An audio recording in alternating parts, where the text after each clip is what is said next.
नमस्कार दोस्तों, आप सभी का चंद्र प्रकाश प्रजापति यूट्यूब चैनल पर स्वागत है। फ्रेंड्स, आज है हमारा inspire scholarship Sunday doubt session 71 और आज के डाउट सेशन आप लोगों के लिए बहुत ही ज़्यादा इंटरेस्टिंग होने वाला है। तो चलिए फ्रेंड्स, वीडियो को स्टार्ट करते हैं। पहला क्वेश्चन आकाश यादव ने पूछा हुआ है। इनका क्वेश्चन है, सर मेरा 2023 में 500 में से 444 मार्क्स थे, फॉर्म फिलअप कराया था, फिर भी ना तो ऑफर लेटर आया और ना ही लिस्ट में नाम दिख रहा है, प्लीज़ डिस्क्राइब सर। देखिए, मैं आपको सबसे पहले रिकमेंड करूंगा कि आप तीनों लिस्ट को अच्छे से चेक करें, selected list, rejected list and abeyance या कंडीशनली एक्सेप्टेड लिस्ट। अगर आपको तीनों लिस्ट में भी आपको नाम नहीं दिख रहा है तो तब आप अपना अकाउंट को लॉगिन करें, जो भी आपका ईमेल आईडी एंड पासवर्ड था, जो भी लॉगिन आईडी पासवर्ड से अपना अकाउंट को लॉगिन करें एंड लॉगिन करने के बाद देखें कहीं ऐसा तो नहीं कि आपके सामने ये लिख के आ रहा है कि प्लीज़ फिल एप्लीकेशन फॉर्म, या फिर ऐसा दिख रहा है कि कोई एप्लीकेशन फॉर्म ही नहीं भरा गया है। क्योंकि कई बार ऐसा होता है कि जब आप किसी दूसरे से फॉर्म भरवाते हो फ्रेंड्स, तो जब दूसरा कोई फॉर्म भरता है और उसको ज़्यादा नॉलेज नहीं रहती है तो फॉर्म फिलअप होने के बाद में वो फाइनल सबमिट नहीं करता एंड वैसे ही छोड़ देता है और आपको बोल देता है कि आपका फॉर्म भर गया, जिसकी वजह से फिर आपका चाहे कितने भी नंबर हों आपका ऑफर लेटर नहीं आता है। अगला क्वेश्चन देख लेते हैं मनीषा यादव का। इन्होंने क्वेश्चन पूछा हुआ है, भैया जहाँ से इंस्पायर स्कॉलरशिप का फॉर्म फिल करवाए थे क्या वहीं से बैंक डिटेल्स और आधार कार्ड अपलोड करवाना होगा या कहीं और साइबर कैफे से करवा सकते हैं? Please reply in next Sunday doubt session. देखिए, मैं आपको बताना चाहूँगा कि इंस्पायर स्कॉलरशिप का अकाउंट लॉगिन करने से लेकर फॉर्म कैसे भरना होता है, कैसे डॉक्यूमेंट्स को अपलोड करने होते हैं, ऑफर लेटर आने के बाद में कैसे बैंक डिटेल्स अपलोड करना है, everything I have described on my YouTube channel. तो मैं आपको यही कहूँगा कि आप अपना काम खुद से करें एंड जैसा आपने क्वेश्चन पूछा हुआ है, तो ये जो क्वेश्चन है इसका आंसर यही है कि आप कहीं से भी अपना काम करवा सकते हैं, चाहे खुद कर लें या किसी दूसरे कैफ़े में चले जाएं। ज़रूरी नहीं कि जहाँ से फॉर्म भरवाया एंड वहीं से आप ये चीज़ करवाएं। तो मैं तो आपको पर्सनली यही रिकमेंड करूँगा कि आप खुद से अपना काम करें। अगर आपको कहीं पे कोई प्रॉब्लम आ रही तो आप हमें ज़रूर बताएं, हम आपकी पूरी हेल्प करेंगे। अगला क्वेश्चन गुलिस्ता नाज ने पूछा। उन्होंने पूछा हुआ है, सर मेंटरशिप प्रोजेक्ट कैसा बनाया? जियोलॉजी ऑनर्स की स्टूडेंट हूँ, 2023 बैच की स्टूडेंट हूँ, ऑफर लेटर आ चुका है, बैंक डिटेल्स भी इनके अप्रूवल हो चुके हैं, अभी सेकंड सेम का इनका रिजल्ट नहीं आया है। तो क्या इनका क्वेश्चन है, तो क्या आप प्रोजेक्ट बना करके अपलोड कर सकते हैं या नहीं कर सकते हैं? देखिए, सबसे पहले मैं बताना चाहूँगा, स्पेशली बैच 2023 के लिए सबसे पहले मैं बात करना चाहूँगा, जो भी स्टूडेंट 2023 के हैं एंड वो परेशान है इंस्पायर मेंटरशिप प्रोजेक्ट के लिए, तो अभी से आपको कुछ भी नहीं करना है। जब तक आपका बीएससी फर्स्ट ईयर का रिजल्ट अपलोड नहीं हो जाता तब तक आप इंस्पायर मेंटरशिप प्रोजेक्ट अपलोड नहीं कर सकते हैं, या फिर आप चाहें तो स्कॉलरशिप आने के बाद अपना प्रोजेक्ट कर सकते हैं। रही बात बैच 2022 की, 21 की या फिर कोई पुराना बैचेस हैं जिन्होंने अभी तक प्रोजेक्ट्स नहीं किए हैं तो उनको प्रोजेक्ट करना चाहिए। और रही बात अगर 2023 के भी अगर कोई स्टूडेंट हैं जो प्रोजेक्ट के बारे में जानना चाहते हैं तो हमारा एक वीडियो देख सकते हैं, वीडियो के डिस्क्रिप्शन में उसका लिंक है।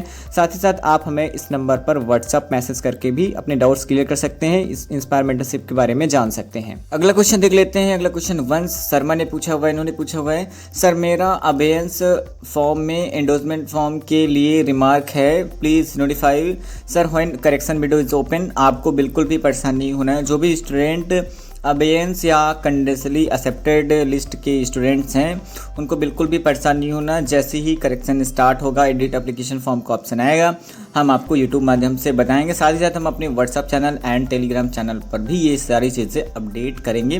तो अगर आपने हमारा व्हाट्सअप चैनल या टेलीग्राम चैनल अभी तक नहीं ज्वाइन किया तो आप उनको ज्वाइन कर सकते हैं। नेक्स्ट क्वेश्चन देख लेते हैं फ्रेंड्स। सर क्या ऑटोनॉमस कॉलेज में एडमिशन लेने पर इंस्पायर स्कॉलरशिप नहीं आएगी? देखिए, मैं आपको बताना चाहूँगा कि कोई भी कॉलेज हो, चाहे वो प्राइवेट कॉलेज हो, चाहे ऑटोनॉमस कॉलेज हो, चाहे फिर कोई वो गवर्नमेंट कॉलेज हो या फिर कोई यूनिवर्सिटी हो, सब में इंस्पायर स्कॉलरशिप मिल सकती है, जिसमें एक कंडीशन अप्लाई होती है कि उस कॉलेज का नाम या उस यूनिवर्सिटी का नाम इंस्पायर वेब पोर्टल पर होना चाहिए। तो जब भी आप फॉर्म भरते हैं, जैसे कि सितंबर 2024 से फॉर्म भरने स्टार्ट हो जाएंगे, तो जब भी फॉर्म आएंगे तो जब आप रजिस्ट्रेशन करने के बाद में फॉर्म भरने का प्रोसेस करते हैं आगे का, तब वहाँ पर आपको फॉर्म भरते टाइम कॉलेज सेलेक्ट करने के लिए आता है। तो जो लिस्ट रहेगी उसी लिस्ट में जितने भी कॉलेज नेम रहेंगे वही आप भर सकते हैं। हालांकि आप कॉलेज ऐड भी कर सकते हैं, जिसके लिए ऑलरेडी हमने यूट्यूब पर वीडियो बनाई हुई है कि कैसे अपना कॉलेज का नेम ऐड करवा सकते हैं। या फिर आप अभी से तो पता नहीं कर सकते हैं कि मेरा कॉलेज है कि नहीं है, तो इसके लिए आप अपने कॉलेज में विजिट कर सकते हैं, वहाँ के प्रिंसिपल से इसके बारे में डिस्कशन कर सकते हैं कि मेरा कॉलेज का नेम है या नहीं है इंस्पायर में, तो वो आपको बता देंगे। अगला क्वेश्चन विकास ने पूछा, उनका क्वेश्चन है, भाई हमने इंस्पायर और सेंटर सेक्टर दोनों के फॉर्म भर दिए थे, अब हमें सेंट्रल सेक्टर का कैंसिल करवाना है तो कैसे होगा, सेंट्रल सेक्टर की पेमेंट भी आ गई है।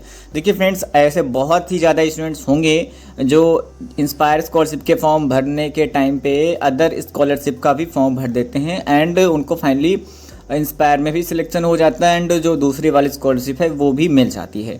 तो ऐसे केस में वो थोड़े से परेशान हो जाते हैं कि अब क्या करना है। तो ऐसे केस में कई बार ऐसा होता है कि आप किसी टीचर्स के साथ में इस बात के बारे में डिस्कशन करते हैं। तो कुछ टीचर्स ऐसे होते हैं जो थोड़े से दूसरे प्रकृति के होते हैं, वो आपसे ये कहते हैं कि आपको जितना भी अमाउंट मिला है आप इस अमाउंट को हमें दे दीजिए और इस अमाउंट को हम वापस करा देंगे।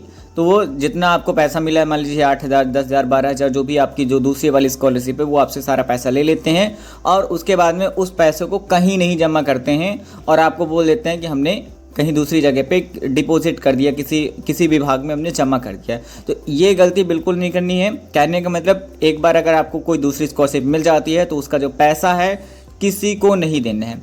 दूसरा काम ये है कि अब आपको वो स्कॉलरशिप को रिन्यू नहीं करना है। एक बार आपने ले लिया तो अब आप उसको मत लीजिए, अब आप इंस्पायर के साथ में कंटिन्यू करिए, आपको कोई भी प्रॉब्लम नहीं आने वाली। अगला क्वेश्चन जिया खांडे जी का है। इनका क्वेश्चन है, सर मैं बैच 2022 की हूँ और डॉक्यूमेंट्स फैब में अपलोड की थी, स्कॉलरशिप कब तक आ जाएगी, प्लीज़ रिप्लाई। देखिए, जो भी स्टूडेंट किसी भी बैच से हैं जिन्होंने डॉक्यूमेंट्स अपलोड किए हुए काफ़ी महीने हो गए, 3-3, 4-4, 5-5 महीने हो गए एंड अभी तक उनकी स्कॉलरशिप नहीं आई है, तो मैं फ्रेंड्स आपको बताना चाहूँगा कि स्कॉलरशिप का ट्रांजैक्शन जल्द ही स्टार्ट होने वाले हैं। लगभग जून के एंड से या फिर जुलाई से ट्रांजैक्शन स्टार्ट हो जाएंगे। बस थोड़े ही कुछ ही दिनों की बात है, कुछ ही महीनों की बात है। आप लोग थोड़ा और पेशेंस रख लीजिए और अब नए ट्रांजैक्शन स्टार्ट ही होने वाले हैं। तो जैसे ही नए ट्रांजैक्शन स्टार्ट होते हैं तो हमारी यूट्यूब वीडियोज़ आएंगी कि आज इस बैच का ट्रांजैक्शन हुआ है, इनकी स्कॉलरशिप आई है, ये सब आपको बताएंगे। अगला क्वेश्चन सतीश ने पूछा हुआ है। इनका क्वेश्चन है, सर मेरा बैंक डिटेल्स अप्रूव्ड हो गया है लेकिन ये उसके ऊपर दे रहा है it is mandatory to link your bank details with your Aadhaar number to ensure the timely payment of your Inspire scholarship. Friends, मैं आपको बताना चाहूँगा कि ये जो रेड से लिख के आया करता है इट इज़ मैंडेटरी वाला, ये सबकी आईडी में लिख के आता है। चाहे आपका बैंक अकाउंट आधार कार्ड से लिंक हो गया हो तो भी वैसे ही लिख के आएगा, नहीं है तो भी वैसे लिख के आएगा। इसका मतलब हमको क्या करना चाहिए, हमको ये नोटिफिकेशन को इग्नोर करना चाहिए। कौन सी? जिसमें ये लिखा है it is mandatory to link your bank details with your Aadhaar number to ensure the timely payment. ये वाली ऐसे सबकी आईडी में ऊपर लिखी रहती है, इवन स्कॉलरशिप बैंक अकाउंट में आ जाती है उसके बाद भी लिखी रहती है। तो ये एक प्रकार की वेबसाइट की जो डिज़ाइनिंग हुई है उसी में इस चीज़ को ऐड कर दिया गया है आपको बताने के लिए कि ये चीज़ ज़रूरी है। अगला क्वेश्चन नतुल यादव ने पूछा हुआ है। इनका क्वेश्चन है, भैया मेरा एज 18 ईयर नहीं हुआ है, मैं माइनर वाला अकाउंट नंबर डाल सकता हूं क्या? मैं आपको बताना चाहूँगा फ्रेंड्स कि अगर अभी भी आपने वो वाली वीडियो नहीं देखी है जिसमें मैंने ये बताया कि ऑफर लेटर आने के बाद आगे का प्रोसेस देख लो, 25 मिनट की वीडियो है। अगर आपने उस वीडियो को नहीं देखा है तो फिर आप इंस्पायर स्कॉलरशिप के बारे में कुछ भी नहीं जान पाएंगे। उसको देखना बेहद ज़रूरी है, सबके लिए मैंडेटरी है बैच 2023 के लिए। दूसरी बात, इनका जो क्वेश्चन है, इनके क्वेश्चन के अकॉर्डिंग मैं आपको जो आंसर करने वाला हूँ वो ये है कि अगर आपका जो अकाउंट टाइप है वो रेगुलर सेविंग बैंक अकाउंट है एंड उसमें माइनर लिखा हुआ है अकाउंट, मतलब नीचे माइनर भी लिखा है, तो आप डेफिनेटली उसको अपलोड कर सकते हो। मैं आपकी एडिशनल जानकारी के लिए एक और जानकारी देना चाहता हूँ कि अगर आपकी एज 18 ईयर नहीं हुई है तो आपका अकाउंट माइनर ही कहलाएगा। लेकिन डिपेंड ये नहीं करता है कि माइनर हो कि मेजर हो, डिपेंड ये कर रहा है, मैटर ये कर रहा है कि आपका account type regular saving bank account है या नहीं है, या फिर नॉर्मल सेविंग बैंक अकाउंट है या नहीं। आई मीन उसमें कोई ट्रांजैक्शन लिमिट तो नहीं है जिससे पैसे आने में कोई प्रॉब्लम तो ना हो, क्योंकि वो लोग 1,20,000 एक साथ ट्रांजैक्शन करते हैं। तो कई बार अगर बैंक अकाउंट में लिमिट लगी रहती है तो फिर आपके पैसे नहीं आते, ट्रांजैक्शन फेल्ड हो जाता है और फिर आपको बोला जाता है कि फिर से नया बैंक अकाउंट अपलोड करो। तब आप नया बैंक अकाउंट अपलोड करते हैं एंड फिर जाके ट्रांजैक्शन होता है। तो ये चीज़ें ना हो, ट्रांजैक्शन फील्ड अवॉइड करने के लिए वो लोग आपको प्रेफर करते हैं कि आप regular saving bank account open कराओ। तो इसके लिए मेरी आप वीडियो को वॉच कर लेना, 25 मिनट्स वाली, आई थिंक आपने उसको देखा नहीं है। अगला क्वेश्चन मीनाक्षी ने पूछा हुआ है। इनका क्वेश्चन है, सर मैंने अभी 2024 मार्च में 12th पास आउट किया है, मुझे मेरी स्कूल मार्कशीट के साथ में inspire scholarship SHE top 1% science and technology का एलिजिबल फॉर्म दिया है, तो अब मुझे स्कॉलरशिप का फॉर्म कब फिल करना है, आप स्टेप बाय स्टेप सजेस्ट कर दीजिए प्लीज़। वैसे मैंने फर्स्ट ईयर बीएससी प्लान से रजिस्टर कर लिया है। देखिए मैं आपको बताना चाहूँगा कि जो भी स्टूडेंट 2024 में 12th पास आउट किए हैं उनके जो फॉर्म है ये सितंबर महीने से भरे जाने की पूरी के पूरी चांसेस हैं, लगभग सितंबर से ही भरे जाएंगे, जिसके लिए एक डिटेल्स में हमने वीडियो पहले ही बना दिया है कि कैसे फॉर्म भरना है। उसका लिंक वीडियो के डिस्क्रिप्शन में हम प्रोवाइड कर देंगे। साथ ही साथ मैं कुछ एडिशनल इन्फॉर्मेशन देना चाहूँगा 2024 के बच्चों के लिए कि ये जो लेटर मिला है इसको बोलते हैं एलिजिबिलिटी नोट या फिर एडवाइजरी नोट। जब आप इंस्पायर स्कॉलरशिप का फॉर्म भरते हो तो फॉर्म भरते टाइम आप इस लेटर को लगा सकते हो या फिर आप इसको नहीं भी लगा सकते हो। ये जो एलिजिबिलिटी नोट होता है इसको लगाना ज़रूरी नहीं होता है। बहुत सारे एजुकेशन बोर्ड हैं जो अपने बोर्ड के स्टूडेंट को टॉप 1% का इंफॉर्मेशन देते हैं कि ये रहा आपका एलिजिबिलिटी नोट और तुम्हें इंस्पायर का फॉर्म भरना चाहिए। वो सिर्फ आपको एक प्रकार का सजेशन देते हैं, एक प्रकार से आप उसको पढ़ोगे तो उसमें मैं आपको नेक्स्ट वीडियो में दिखाऊंगा किसी बोर्ड का एलिजिबिलिटी नोट। फिलहाल इस टाइम पे राजस्थान का एलिजिबिलिटी नोट जारी हो चुका है, लगभग उसकी जो कट ऑफ है आई थिंक वो 93% या इससे ऊपर जाएगी। एंड एमपी बोर्ड का भी जारी हो चुका है जिसकी कट ऑफ 88% या इससे ज़्यादा ही जाने वाली है। इनका डिटेल्स में वीडियो आएगा। राजस्थान वाले के लिए बहुत आसान रहेगा क्योंकि वो ऑनलाइन माध्यम से वेबसाइट में लिंक में क्लिक करके अपना रोल नंबर डाल करके डाउनलोड कर सकते हैं, एलिजिबिलिटी नोट पता कर पाएंगे। बाकी एमपी बोर्ड वालों के लिए इनके लिए कोई ऑनलाइन सुविधा नहीं है, ये ऑफलाइन ही इनको मिलेगा। स्कूल की तरफ से अपना कॉन्टैक्ट करेंगे जिनके भी 87.60 ऐसे ज़्यादा नंबर हैं। और साथ ही साथ यूपी बोर्ड के लिए अगर मैं बताना चाहूँगा तो अभी यूपी बोर्ड का कोई सुनवाई नहीं है, इनका एलिजिबिलिटी नोट लेट से आएगा। और यूपी बोर्ड की अब इस बार कट ऑफ भी अच्छी खासी जाने वाली है, 85 के तो अबव ही जाएगी। जब इस बार 86.2 गई है तो अगली बार 2024 वाली कट ऑफ भी 85 के तो ऊपर ही जाएगी। तो अभी से कोई फिक्स नहीं कर सकता कि यूपी बोर्ड की कितनी कट ऑफ जाएगी, लेकिन जब भी जाएगी तो हम आपको बताएंगे जब भी एलिजिबिलिटी नोट आएगा यूपी बोर्ड का।